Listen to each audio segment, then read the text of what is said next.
Welcome to Mitzvah Expo, the Jewish community organization showcase hosted by Rabbi Cantor Dr. Linda Bernstein. Shalom and welcome to Mitzvah Expo, a new podcast and website showcasing the organizations and initiatives that enhance Jewish life, fight injustice, support Israel, strengthen our ties to the broader community, and more.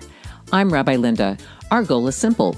We want you to get informed and be inspired by the work these valuable Jewish organizations do on our behalf every day.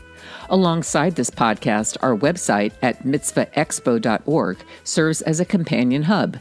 There you'll find a showcase page for every organization featured on the program, with more information about their work and ways to connect with them. Today, our Mitzvah Expo featured organization is J, the Jewish News of Northern California. I'm pleased to welcome Jo Ellen Green Kaiser, Chief Executive Officer.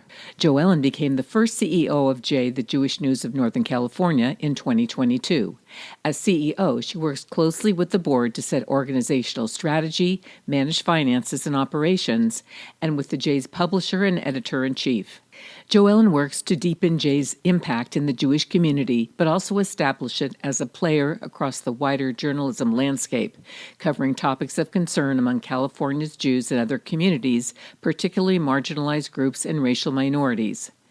Kaiser called it, quote, an exciting time to be involved in this new media era, with so many ways to creatively reach and connect with your audience, unquote. J, the Jewish News of Northern California, covers the full range of what it means to be Jewish today, from the arts to religion, food, life cycle events, and news of our local, national, and global communities. Its talented staff writers cover the local community in depth, augmented by a stable of skilled, seasoned freelancers. J strives to present the diverse voices that characterize the vibrant Northern California Jewish community, to present a wide range of views through op-eds and letters from readers, and to engage the reader in the kind of lively debate that enriches and defines Jewish life.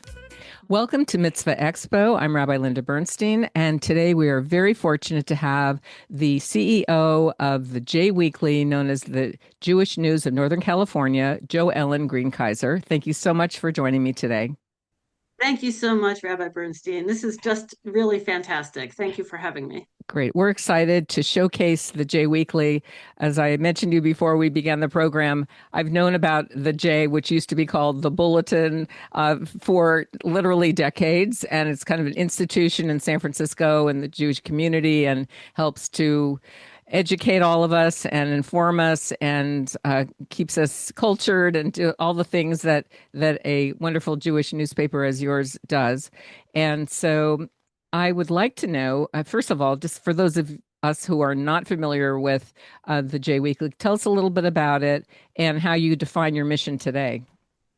Sure. So J is the Jewish News of Northern California. We really are regional. We cover from Eureka all the way to Santa Cruz, and from the ocean out to Tahoe. Our mission is to inform, connect, and strengthen the Jewish communities of our region through producing high quality journalism with a Jewish lens. So the idea is that we are really a journalism first organization, but we're here for the community. And you can find stories about everyone who lives here in Northern California and what they're doing, and all the time. We publish, you can find us on Instagram. You can find us, we have free newsletters. We're on the web, and we actually still have print if you like print. I do. I happen to like, holding something in my hand, and it's a nice thing. And what's interesting about the J is that you cover everything from at the very, very personal level, like births and bar mitzvahs and b'nai mitzvahs and b'nai mitzvot and so forth, all the way up to international news. And so that must be a particular challenge for you. It really is. And the way that we do all that is we say we're covering everything from our region's lens. So, for example, we just don't cover, like, I mean, everybody cares about Israel, people care about the United States, they care about all of that, but we only cover it if there's relevance to, like, specific relevance to people living here. So if there's an event where some important figure from Israel is coming here and speaking, we might cover that. If someone here, like, when Jews go to Congress or something, we cover that. Like, it has to have a connection to our region in order for us to cover it.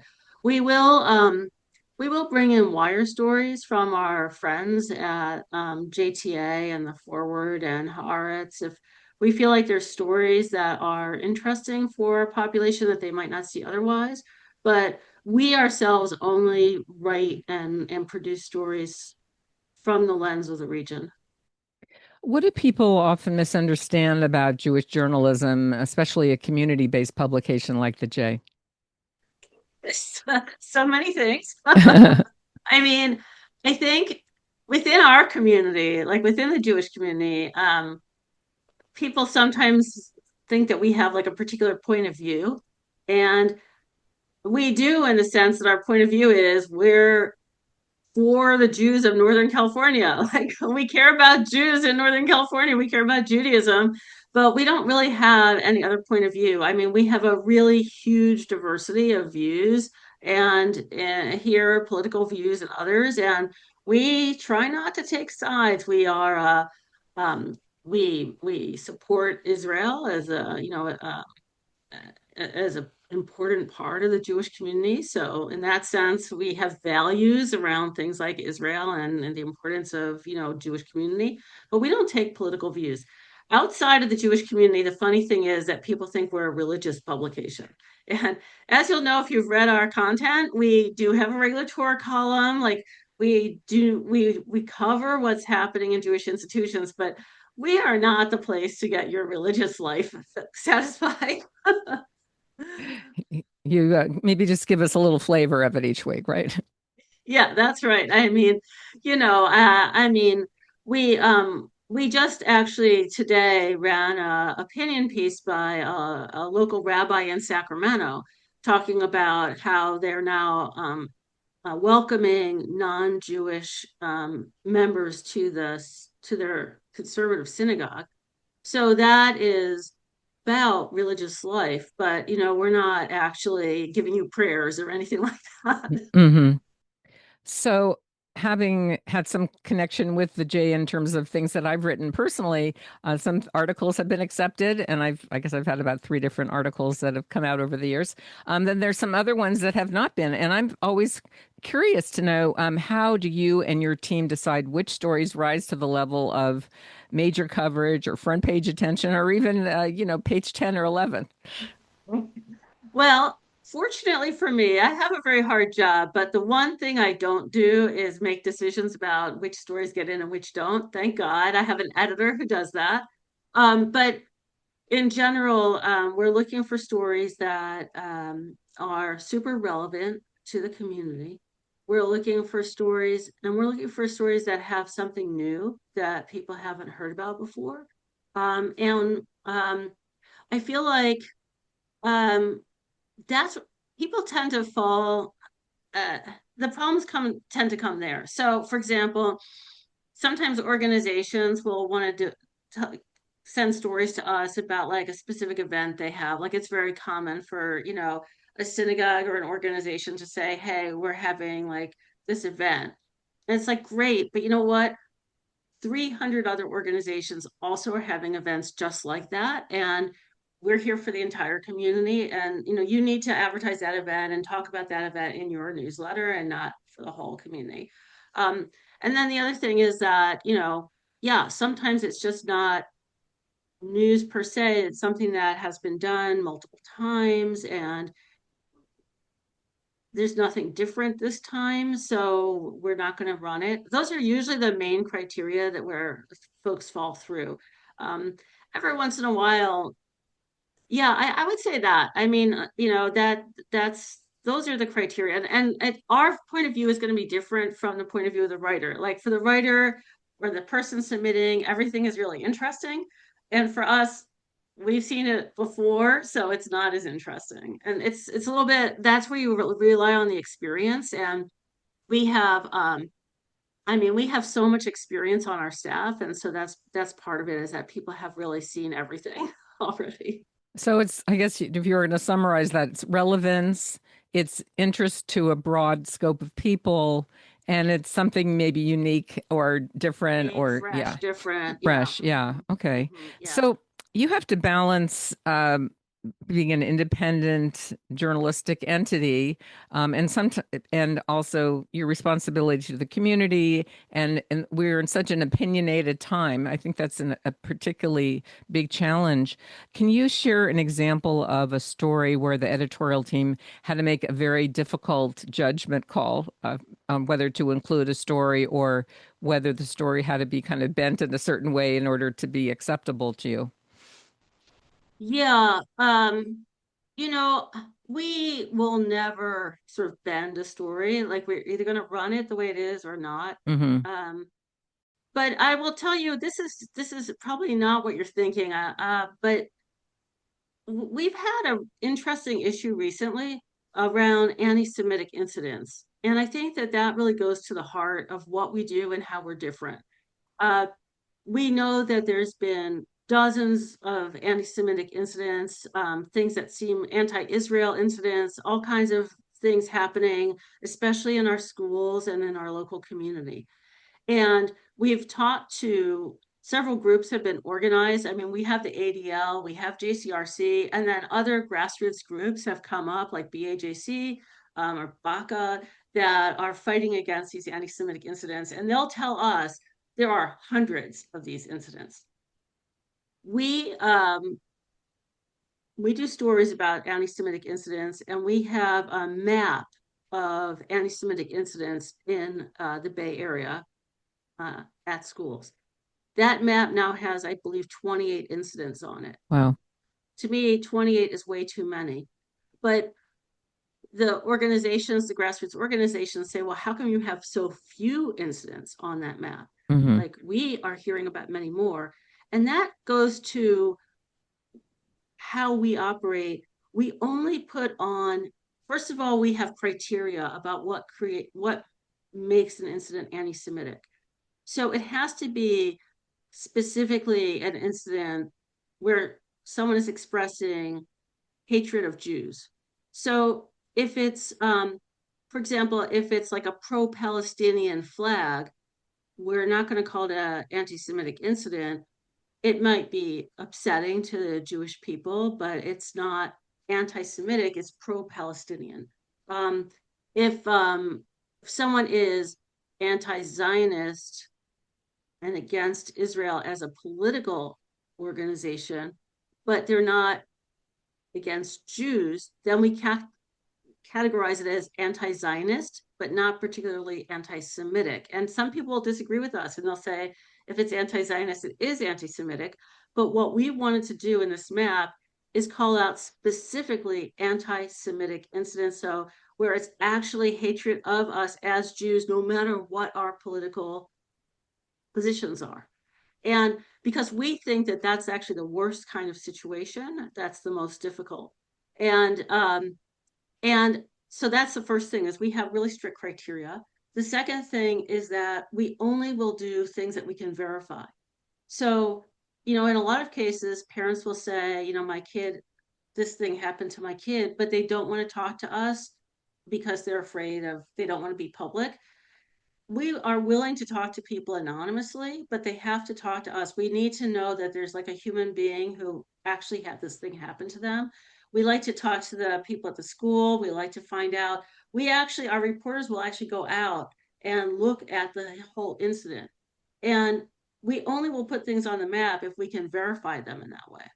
And so we have a whole process around this because people rely on journalism as a source of truth. So we're not here to be advocates, although, I mean, we obviously support the Jewish community, but that's not our role. Our role is to be a source of truth. These are factual, this is accurate. People can rely on us. And it's really, really important that we preserve that. And what it means, I'll finish this up quickly, but what it means is that secular news organizations, people outside of the Jewish community, then rely on us.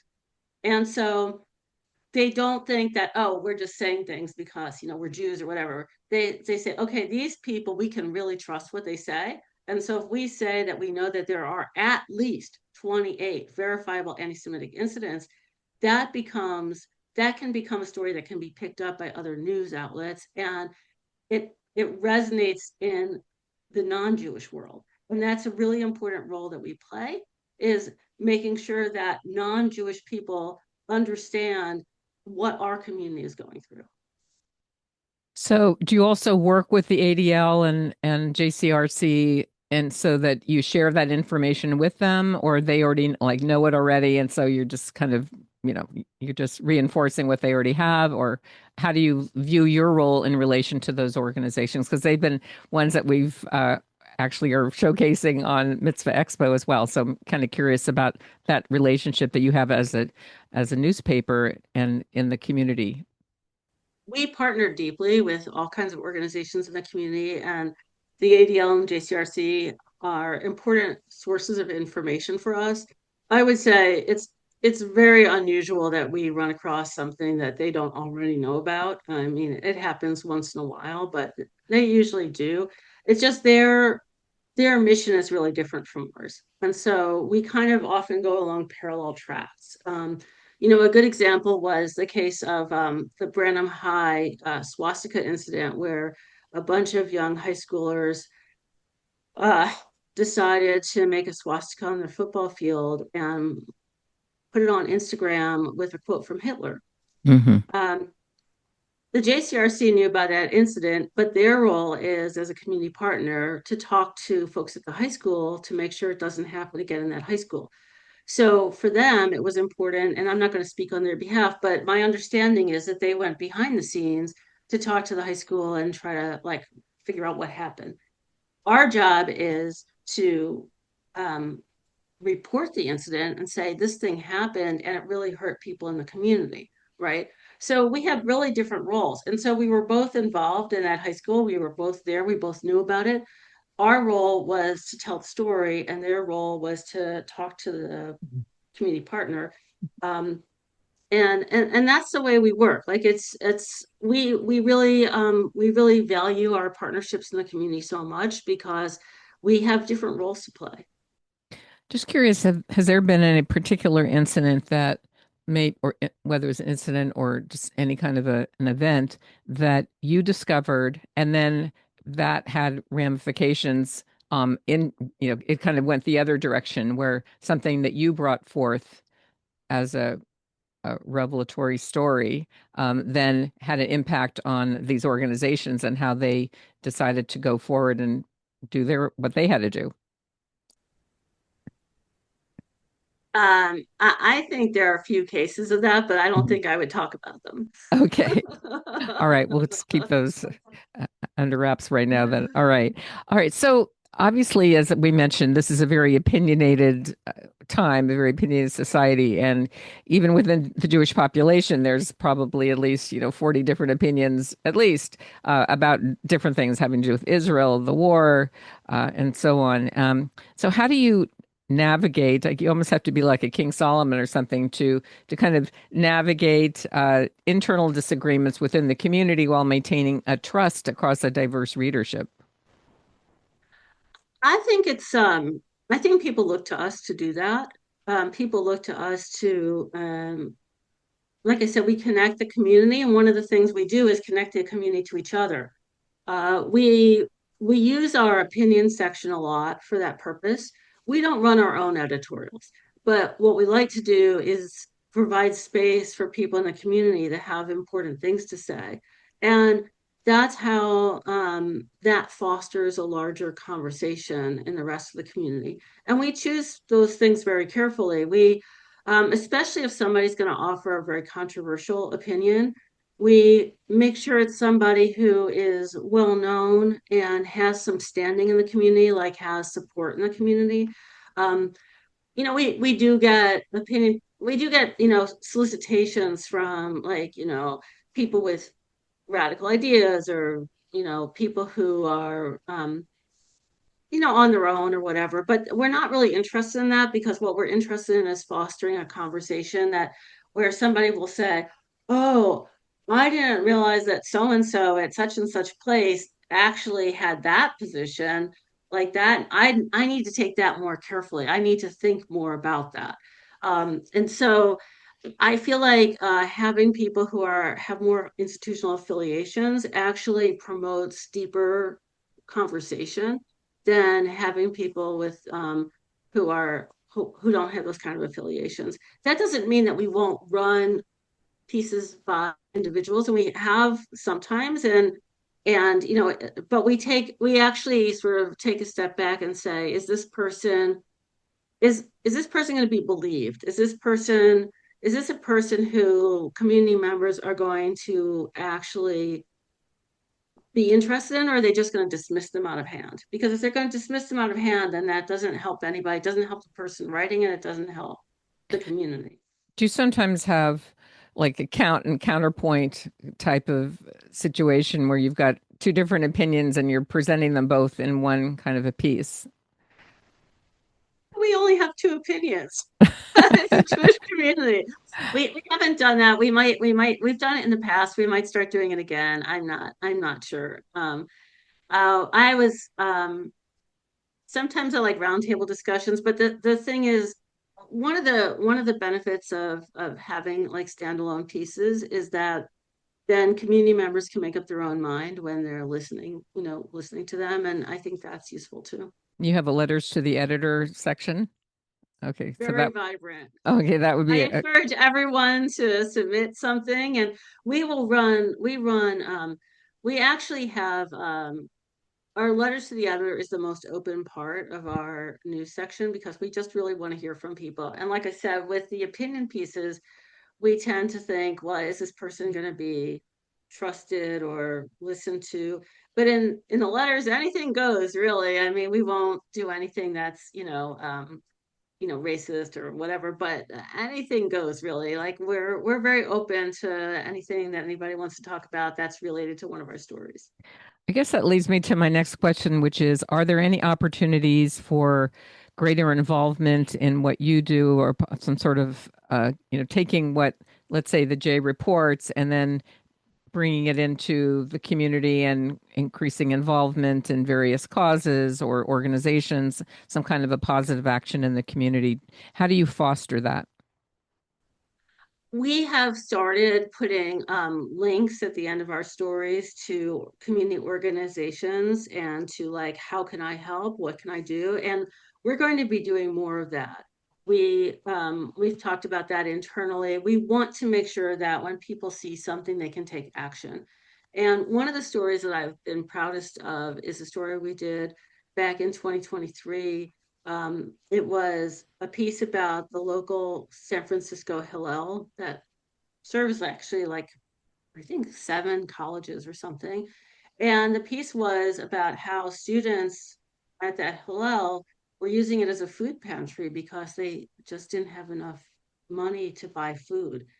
And as a result of that piece, the Hillel got so many donations. They got donations in money, they got donations of food, they got a food bank to actually help supply their food pantry. And so it was real impact. And that's what we want to see happen more and more. We want to see stories where people can actually make a real difference. And we want to find ways to help people make that difference. I think that's would be very powerful to have like a section within the J Weekly that gives like opportunities to help, ways that Right. people can get involved, whatever that might be. And similar, are there any kinds of stories that tend to resonate most strongly and inspire people to engage or take action? You gave one a great example of the Hillel, but any other ones that you'd want to share? We do hear from people that they have been really inspired by the stories. Um, and I think we need to give people more ways to participate in order for the stories to have more of that kind of direct impact that we'd like to see. What do you see the future of Jewish journalism look like in the era ahead with digital media and social platforms and AI and changing reader habits? It must be particularly challenging for you as the CEO of this organization that's been around for literally, I guess, what, over 100 years now? 130 years. Yeah. 130, amazing. Okay. So it's like an evolution in the way people consume news, the way they, whether they pick up a digital, like a hard copy of something, or do they only go to the digital? Have you done some studies that kind of help you to guide you into making your publication effective and impactful for the young people going forward and for everybody who's experiencing this? Absolutely. I mean, journalism has been disrupted for like the past 30 or 40 years. And first it was the internet, and the solution was websites. Then it was social media, and the solution was to be on social. Now it's AI. And what AI means is that people aren't looking for information anymore directly. They're asking their chat GPT or whatever, or, Claude or whatever to give them information. And so that means that we have to be searchable by chatbots, like, um, and it also means that we have to work harder for people to have a direct experience of the news that we're producing. If people are only finding our news like on Instagram or through Gemini or something, that's great. We're really glad that they're finding the news, but it means that they don't have a relationship with us. Like we want, we want our community to feel like we're the provider of that. We're the provider for that connection, and not just, you know, it's not that we're creating this content that then, magically appears in your AI feed. And so one of the things that we're going to be starting to do is to be more present and more visible in the community. You're going to see more of our reporters actually showing up in person at events. You're going to see us doing more partnerships, like we're doing this fantastic Arts and Book Fest with the Magnus. We're at C3. We work with the Jewish Film Institute. We'll be more visible, like as partners with events, and we may even start doing some of our own kind of events. We we want to be like as much a part of the community as a JCC or the, your synagogue or something else. We want you to know who we are. We want you to see our faces and feel like you can come up to any of us and sort of say, hey, I've got a story, or I want to ask you a question, I need some information. That's what we're here for. Well, it sounds like a great plan for it going forward. For people who are listening, and we're going to have a showcase page for the J Weekly on mitzvahexpo.org. But also, is there any particular way that people can support the J, help to sustain your existence, and or help to build it as you're going forward in the future? Yeah, one of the things that people don't realize is that we are completely independent. So we still have some folks who think that, oh, the Federation must, we must be a vehicle of the Federation or something. We must be supported somehow by somebody else. No, it's actually 2,800 people in the community support Jay. Like that's how we actually survive. And so it's through donors like you, as KQED says. So, uh, we really appreciate people providing us with financial support. We want people to read us. We want people to share us on Instagram. Share stories with your friends and relatives and like that. And also tell us what we can do better. We really, really want to hear how we can be a better information provider to you. We're starting to send out more surveys. We're starting to do focus groups. If you want to participate, you can just write to me at ceo@jweekly.com and just say, hey, I would like to participate in a focus group. I would like to take a survey. We would love to hear from you. Great. And so your website is jweekly.com. It is jweekly.com. You can donate there. You can find our stories there. You can sign up for our free newsletters there. So you have both electronic newsletter, and then you also have the hard copy of the actual magazine, right? Right. So a hard copy print magazine, you can, if you donate at least $50, you can get the I magazine happen to for have one free. right here. Mhm. That comes out every couple of weeks. We have free newsletters. We have a really nice roundup on Sunday. We have a daily newsletter Monday through Friday. And we're also on Instagram at Jewish News of NorCal. So there's lots of ways to get in touch. Are you also on Facebook and other, social media? Maybe just tell us briefly about that, and then I'll ask you your final question. Sure. Yeah, sure. We're on Facebook as well. And mostly we're mostly doing Facebook and Instagram right now. If you think we should go somewhere else, let us know. It's we we curate all of our content. And so one of the important things to know is one of the reasons we're not like on every single platform and every single channel is because we actually have human beings working on things. So we have a staff of 10 on our editorial staff, and they're working every day, and like they run our social media. It's all human centric. So uh so we choose pretty carefully what we do and how we do it because we want to make sure that everything is really accurate. Great. Well, I want to thank Jo Ellen Green Kaiser for being with me today, representing the J Weekly, the Jewish News of Northern California.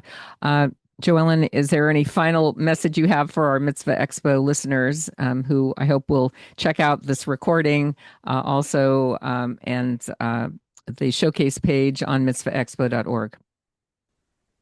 I just really want to thank you. I think this Mitzvah Expo is a fantastic product itself. You're doing a great job. Thank And you. to all the listeners, one of the things I want to let you know is that Jay has a complete set of Jewish resources and event calendar. And so if you're looking for anything Jewish, you can go to jweekly.com and go to resources and find all the over almost 1,000 different organizations in the Bay Area that serve the Jewish community. We are your connector. Excellent. So thank you again, Jo Ellen Green Kaiser, for being with us today on Mitzvah Expo. Thank you so much, Rabbi Bernstein. My pleasure. A special thanks to CEO Jo Ellen Green Kaiser for joining me today and sharing the important work of J, the Jewish News of Northern California, with our Mitzvah Expo listeners. To learn more about the initiatives of J, the Jewish News of Northern California, and about other organizations featured on the program, visit our showcase pages on mitzvahexpo.org. While you're there, we invite you to join the Mitzvah Expo community so you can stay up to date on future programs, featured organizations, and events. We invite you to also share a mitzvah you've done in your own life or community. Your good deed may inspire others and help highlight the many ways people can make a difference. You can listen to Mitzvah Expo on Spotify, Apple Podcasts, iHeartRadio, and listen or watch on YouTube, and of course at mitzvahexpo.org. If you enjoyed the program, please follow or subscribe so more people can discover the inspiring work happening across the Jewish community.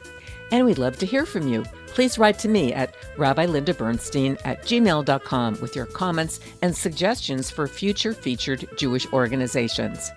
Get informed, be inspired. For Mitzvah Expo, I'm Rabbi Linda Bernstein.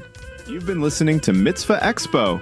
Learn more at mitzvahexpo.org. Mitzvah Expo is a production of Vita Media Corporation.